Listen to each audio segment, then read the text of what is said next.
지금 이 순간 세계는 사상 최악의 폭염으로 무너지고 있습니다. 캐나다에서는 도로가 갈라지고 아스팔트가 녹아내렸습니다. 포르투갈에서는 1000명이 넘는 사람들이 열사병으로 목숨을 잃었습니다. 미국 애리조나에서는 기온이 50도를 넘나들며 선인장조차 말라 죽어가고 있습니다. 프랑스와 스페인에서는 대형 산불이 걷잡을 수 없이 번지고 있습니다. 최근 영국은 사상 최악의 폭염에 무너졌습니다.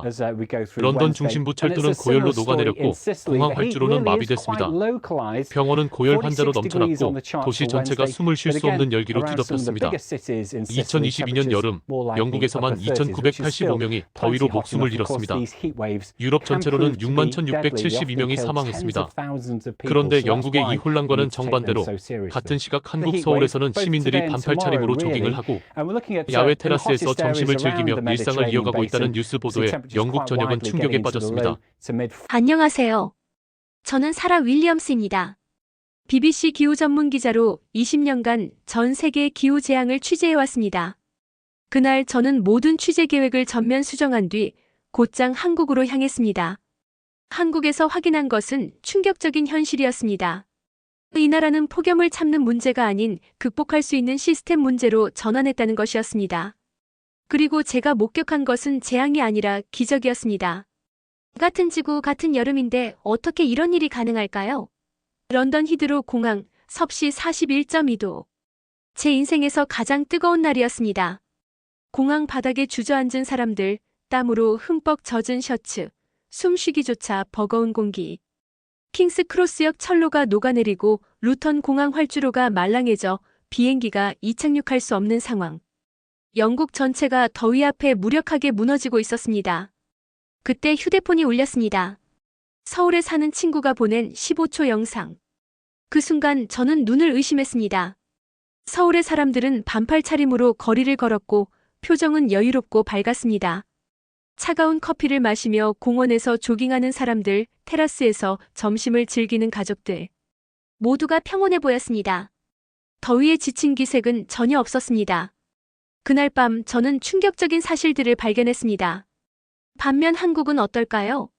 2006년부터 2017년까지 12년간 폭염. 관련 사망자는 총 1,440명에 불과했습니다. 연평균 120명입니다. 인구 비례로 계산하면 영국보다 10분의 1 수준입니다. 더 놀라운 건 에어컨 보급률이었습니다.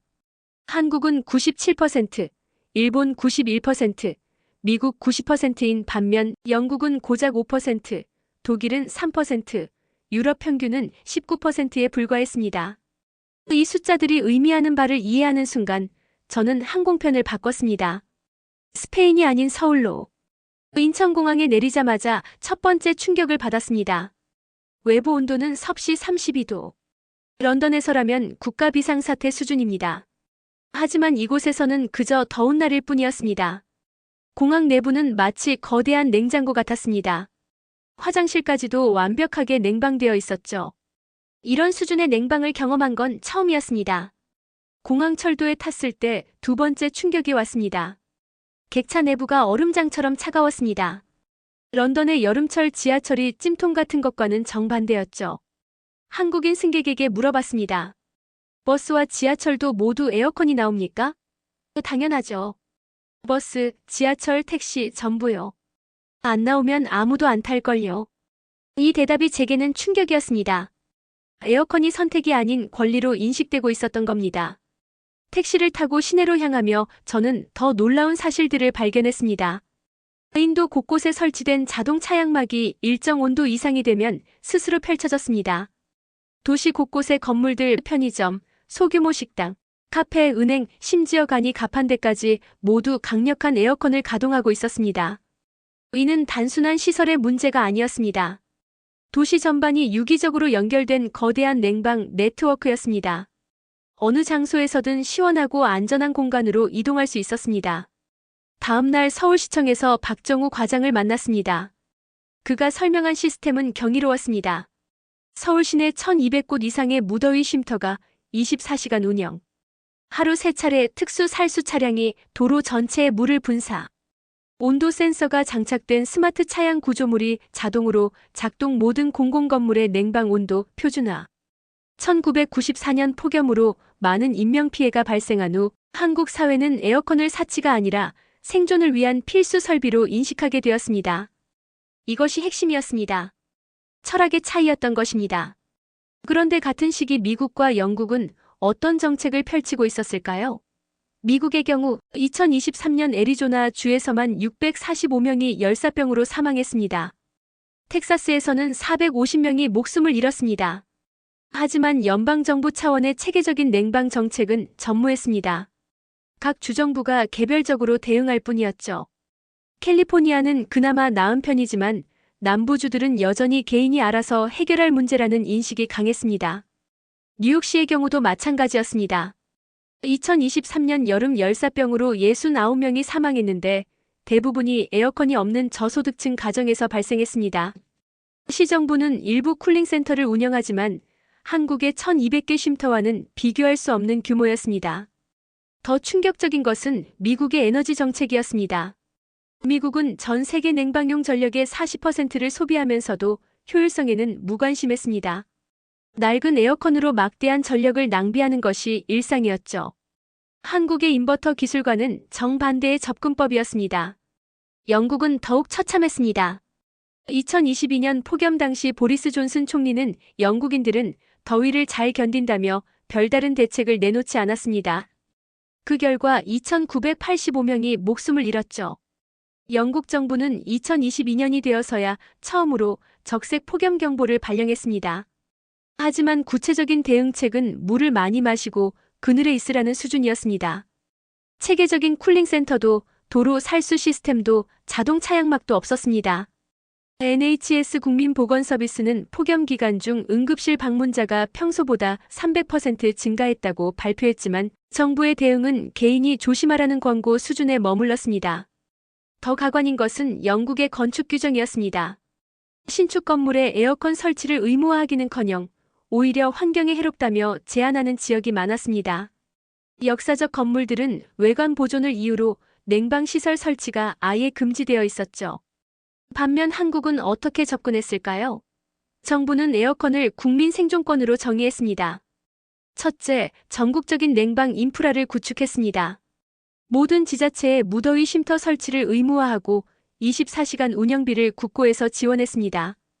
둘째, 에너지 효율성에 집중했습니다. 삼성과 LG 같은 기업들의 고효율 에어컨 개발을 적극 지원하고 세제 혜택을 제공했습니다. 셋째, 사회적 약자를 보호했습니다. 저소득층 가정에는 에어컨 구입비를 지원하고 전기요금을 할인해줬습니다. 넷째, 도시 설계 자체를 바꿨습니다. 신축 건물에는 냉방 효율성을 의무 기준으로 삼고 기존 건물 개보수 시에도 냉방 시설 설치를 장려했습니다. 이러한 정책의 결과는 명확했습니다. 한국의 폭염 사망률은 선진국 중 가장 낮은 수준을 유지하고 있었습니다. 반면 미국과 영국은 매년 수천 명이 예방 가능한 죽음을 당하고 있었습니다. 특히 인상 깊었던 것은 한국 정부의 장기적 비전이었습니다. 기후변화가 가속화될 것을 예상하고 2050년까지의 냉방 마스터 플랜을 수립해놨더군요. 스마트 시티 기술과 연계해 도시 전체의 온도를 실시간으로 모니터링하고 AI를 활용해 효율적으로 냉방 자원을 배분하는 시스템까지 구축 중이었습니다. 미국이나 영국에서는 상상도 할 수 없는 수준의 체계적 접근이었습니다. 한국에너지경제연구원의 최영민 박사를 만나 더 놀라운 사실을 알게 되었습니다. 한국의 기술적 우위는 압도적이었습니다. 삼성과 LG의 인버터 기술은 기존 에어컨 대비 전력 소비를 40% 이상 절약할 수 있었습니다. 더 강력한 냉방을 더 적은 전력으로 구현한 것입니다. 강남의 한 아파트를 방문했을 때 그 기술력을 직접 확인할 수 있었습니다. 총 5대의 스마트 에어컨이 온도, 습도, 인체 감지를 통해 자동 조절되었습니다. 건물 자체도 3중창과 고성능 단열재로 설계되어 에너지 효율을 극대화했습니다. 여름철 전기요금이 무섭지 않아요. 한국 기업들의 기술과 정부 정책 덕분에 부담이 크지 않거든요. 이는 마법이 아니었습니다. 과학과 기술의 승리였습니다. 그런데 이 지점에서 미국과 영국의 현실과 비교해보니 더욱 놀라웠습니다. 미국의 경우 에어컨 보급률은 90%로 높지만 기술 수준은 한국에 한참 뒤처져 있었습니다. 대부분이 20년 전 구형 모델을 사용하고 있었고 에너지 효율은 한국의 절반 수준이었습니다. 그 결과 미국은 전 세계 냉방용 전력의 40%를 혼자 소비하고 있었습니다. 더 심각한 것은 미국의 사회적 불평등이었습니다. 부유층은 집 전체를 냉장고처럼 차갑게 유지하는 반면 저소득층은 전기요금을 감당할 수 없어 폭염 속에서도 에어컨을 켜지 못했습니다. 실제로 2023년 애리조나 주 폭염 사망자 645명 중 대부분이 에어컨이 없거나 고장난 가정에서 발생했습니다. 텍사스의 경우는 더욱 비극적이었습니다. 2021년 한파 때 전력망이 마비된 이후로도 근본적인 개선이 이루어지지 않았습니다. 2023년 여름 폭염 시에도 전력 공급이 불안정해 정전이 빈발했고 그 과정에서 450명이 목숨을 잃었습니다. 영국은 상황이 더 심각했습니다. 에어컨 보급률 5%라는 수치 자체가 이미 후진국 수준이었죠. 2022년 폭염 당시 세인즈베리 같은 대형마트에서는 휴대용 에어컨 판매량이 2420% 폭증했지만 그마저도 금세 품절되었습니다. 더 가관인 것은 영국의 사회적 인식이었습니다. 많은 영국인들이 에어컨을 미국식 사치라고 여기며 거부감을 드러냈습니다. 선풍기와 찬물로 충분하다는 고집을 부리다가 수천 명이 목숨을 잃는 상황이었죠. 영국의 건물들도 문제였습니다. 대부분이 추위를 막기 위해 설계되어 있어서 열을 잘 보존하는 구조였습니다. 여름에는 그것이 오히려 독이 되어 건물 내부 온도가 외부보다 더 높아지는 일이 빈번했습니다. 반면 한국의 기술 기업들은 어떤 접근을 했을까요? 삼성전자는 이미 20년 전부터 디지털 인버터 기술에 투자해왔습니다. 기존 에어컨 대비 전력 소비를 40% 이상 줄이면서도 냉방 성능은 오히려 향상시켰죠.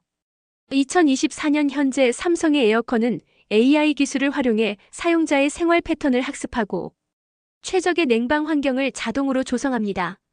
LG전자는 한 발 더 나아가 상업용 에어컨에 인공지능 이상 탐지 기술을 도입했습니다. 시스템 고장을 미리 예측해 정전이나 냉방 중단 사고를 원천 차단하는 기술이죠. 한국의 신생 기업인 에어디베이 IRDEP은 2020년 설립된 지 불과 몇 년 만에 에어컨 효율성과 공기재, 최적화 분야에서 혁신적인 솔루션을 개발해냈습니다. 이러한 기술 혁신의 배경에는 한국 정부의 체계적 지원이 있었습니다. R&D 투자 세액 공제, 친환경 기술 개발 보조금, 해외 진출 지원 등 다방면에서 기업들을 도왔습니다. 결과적으로 한국은 단순히 에어컨을 많이 설치한 것이 아니라 세계 최고 수준의 냉방 기술을 확보하게 되었습니다.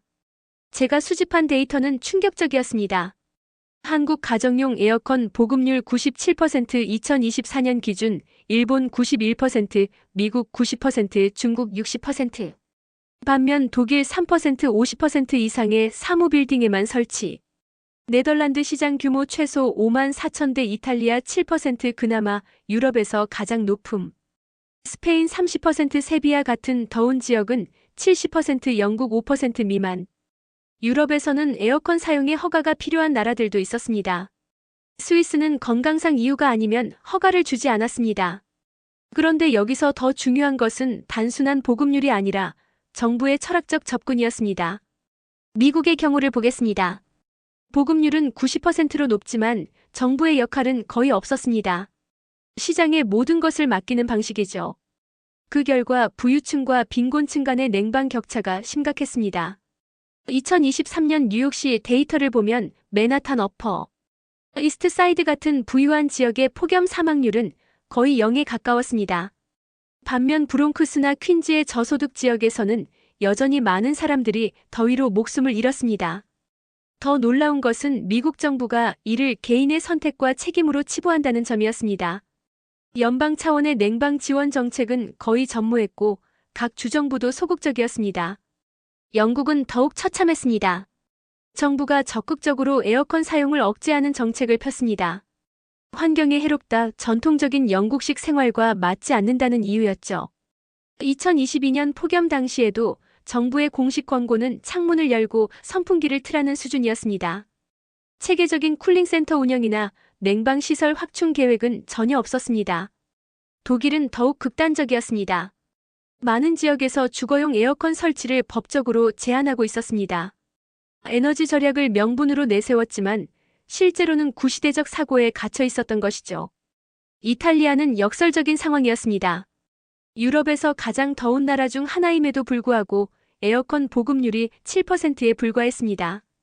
심지어 정부는 에어컨 사용을 제한하는 법률까지 제정해놨더군요.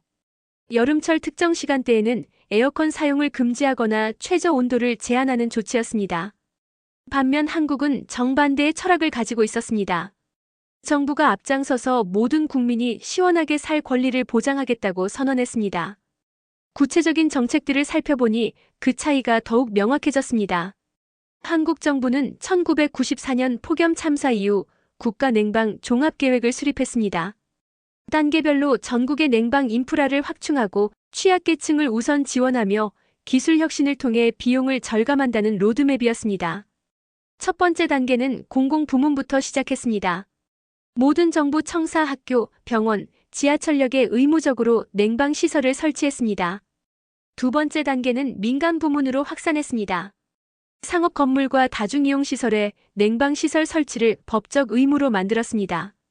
세 번째 단계는 가정용 보급 확대였습니다. 저소득층에게는 에어컨 구입비를 지원하고 전기요금 할인 혜택을 제공했습니다. 네 번째 단계는 기술 혁신이었습니다. 삼성, LG 같은 기업들의 고효율 에어컨 개발을 적극 지원하고 해외 수출까지 장려했습니다. 이러한 체계적 접근의 결과로 한국은 30년 만에 세계 최고 수준의 냉방 강국이 되었습니다. 반면 미국과 영국은 여전히 시장에 맡기자 또는 참고 견디자는 구시대적 사고에 머물러 있었습니다. 더 충격적인 것은 문화적 차이였습니다. 독일에서는 여름철 기온이 38도를 넘어도 포터블 쿨러와 선풍기가 순식간에 매진되는 것이 뉴스가 되었습니다. 네덜란드에서는 40도가 넘는 더위에도 에어컨 문화가 없다며 그냥 참았습니다. 이탈리아에서는 전통적으로 에어컨의 찬바람이 건강에 해롭다고 믿어 선풍기로 더위를 견뎠습니다.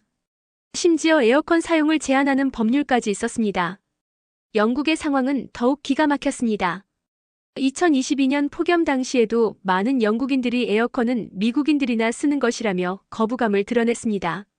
심지어 일부 환경단체들은 에어컨 설치를 금지해야 한다고 주장하기까지 했습니다. 미국도 지역별로 인식 차이가 컸습니다. 남부 지역은 에어컨이 필수이지만 북부 지역은 여전히 사치품 취급하는 곳이 많았습니다. 특히 시애틀이나 포틀랜드 같은 서북부 도시들은 2021년 폭염 때 수백 명이 사망했는데도 에어컨 보급률이 크게 늘지 않았습니다. 반면 한국에서 만난 시민은 이렇게 말했습니다. 대중교통에 에어컨이 없으면 사람들 병나요. 심하면 죽을 수도 있고요. 정부가 그런 걸 그냥 둘 리 없어요. 전혀 다른 세계관이었습니다. 한국에서는 에어컨이 생존권으로 인식되고 있었습니다. 어린아이부터 노인까지 모든 세대가 이를 당연하게 여겼습니다. 심지어 반려동물을 위한 펫 에어컨까지 보편화되어 있더군요. 더 놀라운 것은 한국 사회의 상호보조 문화였습니다. 혼자 사는 어르신들을 위해 동네 주민센터나 경로당에서 24시간 냉방 서비스를 제공하고 젊은이들이 자발적으로 독거노인 가정의 에어컨 점검을 도와주는 모습을 볼 수 있었습니다. 이런 사회적 연대는 서구 사회에서는 찾아보기 어려운 것이었습니다. 미국이나 영국에서는 여전히 각자 도생이 기본 철학이었으니까요. 숫자는 거짓말하지 않습니다. 2022년 유럽 폭염 사망자 이탈리아 18,010명, 스페인 11,324명, 독일 8,173명, 영국 2,985명, 2023년 영국 2,295명, 2024년 영국 1,311명, 그나마 가장 시원한 여름이었는데도 미국의 상황도 처참했습니다. 2023년 전체 2,300명 공식 집계. 애리조나 주만 645명, 텍사스 주 450명, 네바다 주 226명. 전문가들은 실제 사망자가 이보다 훨씬 많을 것으로 추정했습니다. 텍사스 O&M 대학의 연구에 따르면 미국에서만 연간 1만 1,000명이 폭염으로 목숨을 잃는다고 분석했습니다. 반면 한국은 2006-2017년 12년간 총 1,440명, 연평균 120명입니다. 인구를 고려하면 영국 대비 10분의 1, 미국 대비 15분의 1 수준입니다. 이것이 우연의 일치일까요? 절대 그렇지 않습니다. 더 세밀하게 분석해보니 지역별 격차도 컸습니다. 미국의 경우 애리조나 주마리코파 카운티에서만 645명이 사망했는데 이는 한국 전체의 5년치 사망자와 맞먹는 수준이었습니다. 그런데 마리코파 카운티의 인구는 한국의 10분의 1도 안 됩니다. 영국에서는 런던이 가장 위험한 지역이었습니다. 기온이 29도만 넘어도 사망 위험이 3배 증가했다고 공식 발표했습니다. 반면 한국에서는 35도가 넘어야 비로소 주의보가 발령됩니다. 더 충격적인 것은 사망자의 연령대 분포였습니다. 미국과 영국에서는 65세 이상 고령층이 전체 사망자의 70-80%를 차지했습니다. 한국에서도 고령층 비율이 높긴 하지만 절대 수치 자체가 워낙 낮아서 비교가 되지 않았습니다. 특히 놀라웠던 것은 한국의 실시간 모니터링 시스템이었습니다. 질병관리청과 각 지자체가 연계해서 폭염 기간 중 응급실 방문자 수, 열사병 환자 수, 지역별 온도 등을 실시간으로 추적하고 있었습니다. 위험 징후가 포착되면 즉시 해당 지역에 쿨링센터를 추가로 개방하고 취약계층 가정을 직접 방문해서 안전을 확인하는 시스템까지 갖춰져 있더군요. 미국이나 영국에서는 상상도 할 수 없는 수준의 세밀한 관리였습니다. 한국의 성공 비결은 국가적 의지에 있었습니다. 원자력 발전 확대 안정적이고 저렴한 전력 공급, 재생에너지 투자 태양광, 풍력 등으로 생산 단가 절감, 요금 체계 개편 취약계층을 위한 지원 프로그램, 기업 지원 삼성, LG 등의 고효율 기술 개발 장려. 결과적으로 한국은 전력 공급 안정성과 합리적 요금 구조를 동시에 달성했습니다. 이 대목에서 미국과 영국의 정책 실패가 더욱 도드라졌습니다. 미국의 경우 전력망 자체가 불안정했습니다. 2021년 텍사스 대정전 사태를 기억하시나요? 한파로 전력망이 마비되면서 수백 명이 목숨을 잃었습니다. 그런데 여름철에도 상황은 마찬가지였습니다. 캘리포니아에서는 폭염 때마다 롤링 블랙아웃이 발생했습니다. 전력 수요가 공급을 초과하면 지역별로 순환 정전을 시키는 방식이었죠. 2020년 8월에는 38년 만에 처음으로 전력 부족으로 인한 정전이 발생했습니다. 텍사스는 더 심각했습니다. 독립적인 전력망을 운영하면서도 연방정부의 지원을 받지 못하는 구조였습니다. 2023년 여름에도 에어컨 사용량이 급증하자 전력 공급이 불안정해졌고 정부는 시민들에게 에어컨 사용을 자제해달라고 당부했습니다. 상상해보세요. 50도에 가까운 더위 속에서 정부가 에어컨 사용을 자제하라고 요청하는 상황을요. 영국은 전력 공급보다는 정책 철학 자체가 문제였습니다. 보리스 존슨 정부는 2022년 폭염 당시에도 영국인들은 전통적으로 더위를 잘 견뎌왔다며 별다른 대책을 내놓지 않았습니다. 심지어 일부 정치인들은 에어컨은 기후변화를 가속화시키는 악순환의 고리라며 사용을 디스커리지했습니다. 환경을 위해 사람이 죽어도 된다는 식의 논리였죠. 영국 정부의 공식 가이드라인은 한심할 정도였습니다. 헐렁한 옷을 입으세요. 물을 많이 마시세요. 직사광선을 피하세요. 낮 시간에는 창문을 닫고 밤에 여세요. 21세기에 이런 원시적인 조언이 정부의 공식 대응이었다니 믿기지 않았습니다. 독일도 마찬가지였습니다. 환경부는 에너지 절약을 명분으로 가정용 에어컨 사용을 적극적으로 디스커리지했습니다. 심지어 일부 지역에서는 신축 주택에 에어컨 설치를 제한하는 조례까지 만들었습니다. 반면 한국은 정반대의 접근을 했습니다. 정부가 앞장서서 시원할 권리를 보장하겠다고 선언했습니다. 한국전력의 여름철 전력 공급 계획을 보니 정말 치밀했습니다. 기온 상승 시나리오별로 전력 수요를 예측하고 여유 전력을 미리 확보해두는 시스템이었습니다. 정전은 상상할 수도 없는 일이었죠. 요금 정책도 사회적 배려가 깊이 반영되어 있었습니다. 저소득층, 65세 이상 고령층, 장애인 가정에는 여름철 전기요금을 대폭 할인해줬습니다. 심지어 반려동물이 있는 가정도 별도 혜택이 있더군요. 이런 정책이 가능한 것은 한국 사회의 기본 철학 때문이었습니다. 기술이 있는데 사람이 더위로 죽어서는 안 된다는 명확한 가치관이 있었던 것이죠. 서울 시내를 걸으며 제가 본 것은 단순한 건물들이 아니었습니다. 미래를 위해 설계된 도시였습니다. 몇 블록마다 설치된 온도 센서 기반 자동 차양막, 모든 지하철역과 버스 정류장에 완벽한 냉방, 24시간 운영되는 1200개 이상의 쉼터, 도로 온도를 낮추는 정기적 살수 시스템. 이것은 도시 전체가 하나의 거대한 에어컨처럼 작동하는 시스템이었습니다. 미국과 영국의 도시들과 비교해보니 그 차이가 극명했습니다. 뉴욕의 경우 지하철이 여름철 지옥이었습니다. 많은 역사에 에어컨이 없어서 내부 온도가 40도를 넘나들었습니다. 오래된 전동차들도 냉방이 제대로 되지 않아서 승객들이 탈진하는 일이 빈번했습니다. 뉴욕시 정부는 일부 지역에 쿨링센터를 운영하긴 했지만 한국의 1200개 쉼터와는 비교할 수 없는 규모였습니다. 게다가 운영시간도 제한적이어서 밤늦게나 새벽에는 이용할 수 없었죠. 더 문제는 뉴욕의 주택 구조였습니다. 대부분의 아파트가 100년 전에 지어진 건물들로 냉방을 전혀 고려하지 않은 설계였습니다. 창문형 에어컨을 억지로 설치해도 효율이 떨어져서 전기요금만 엄청나게 나왔습니다. 런던은 더 심각했습니다. 지하철 튜브는 여름철 이동하는 사우나였습니다. 150년 된 터널 구조상 냉방 시설을 설치하기도 어려웠고 설치한다 해도 효과가 미미했습니다. 런던 버스들도 대부분 에어컨이 없었습니다. 2층 버스의 경우 위층은 온실 효과로 더욱 뜨거워져서 승객들이 기절하는 일도 있었습니다. 영국의 병원들조차 제대로 된 냉방 시설이 없어서 폭염 기간 중에는 환자 치료의 차질이 빚어졌습니다. 수술실 온도가 너무 높아져서 수술을 연기하는 경우도 빈번했습니다. 독일 베를린의 상황도 마찬가지였습니다. 대중교통의 냉방 상태가 엉망이어서 여름철에는 시민들이 대중교통 이용을 기피했습니다. 그 결과 도로는 더 막히고 대기오염은 더 심해지는 악순환이 반복되었습니다. 반면 서울의 인프라는 정말 경이로웠습니다. 지하철 2호선을 타고 한 바퀴 돌아봤는데 모든 역사와 전동차가 일정한 온도로 유지되고 있었습니다. 심지어 승강장에서 대기하는 시간도 쾌적했습니다. 버스 시스템은 더욱 놀라웠습니다. 일반 시내버스부터 마을버스까지 모든 차량에 강력한 에어컨이 설치되어 있었습니다.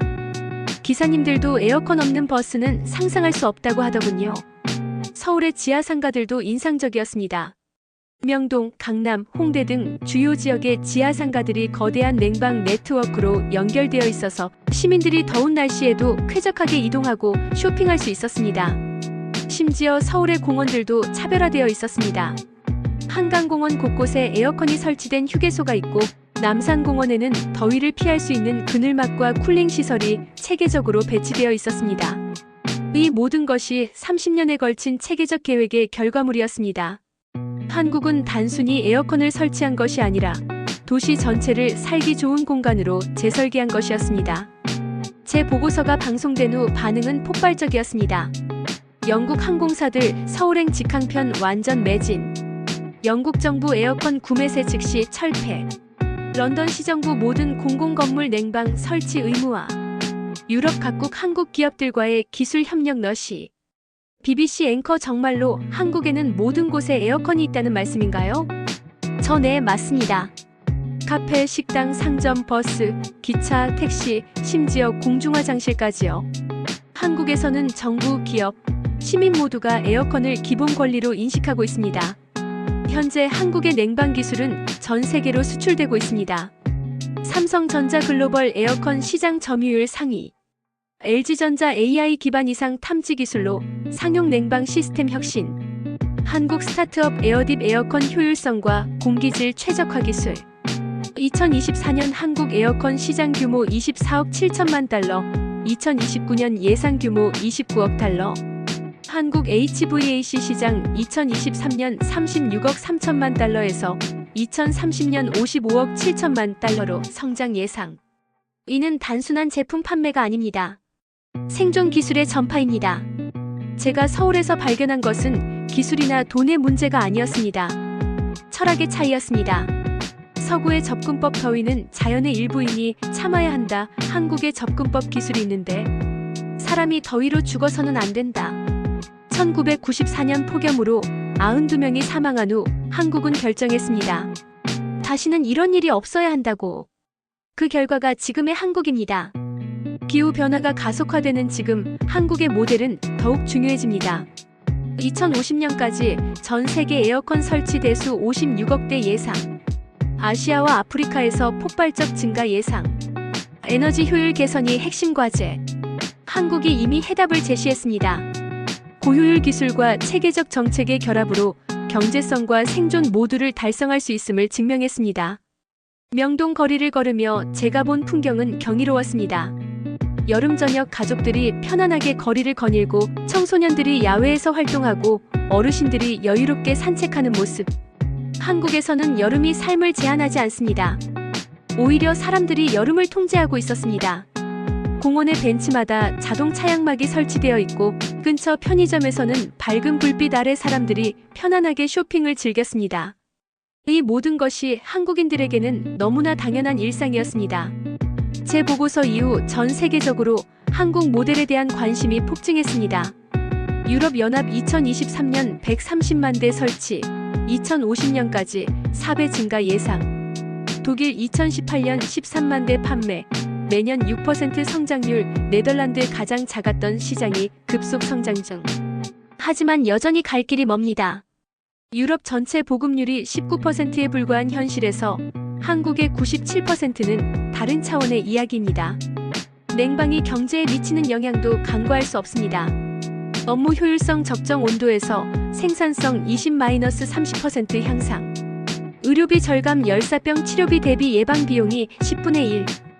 관광산업 여름철에도 정상적인 관광 활동 가능. 한국은 이미 이 모든 것을 30년 전에 계산했습니다. 가장 인상 깊었던 것은 한국의 사회적 형평성이었습니다. 소득에 관계없이 모든 시민이 냉방 혜택 향유, 취약계층을 위한 전기요금 지원, 무료 쉼터 24시간 개방. 영국에서는 에어컨을 부자들의 사치로 여깁니다. 한국에서는 시민의 기본권입니다. 이것이 바로 선진국과 진짜 선진국의 차이입니다.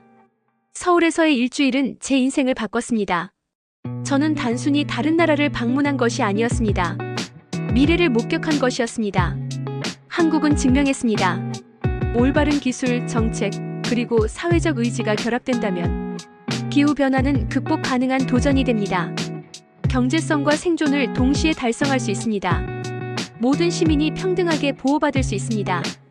한국이 30년 전에 내린 결정 마이너스 기술이 있는데 사람이 더위로 죽어서는 안 된다 마이너스 이것이 세계가 따라야 할 철학입니다. 지금 이 순간에도 서울의 시민들은 시원한 지하철을 타고 냉방된 사무실에서 일하며 편안한 집에서 가족과 시간을 보내고 있습니다. 더위는 더 이상 그들의 적이 아닙니다. 한국은 여름을 통제한 나라였습니다.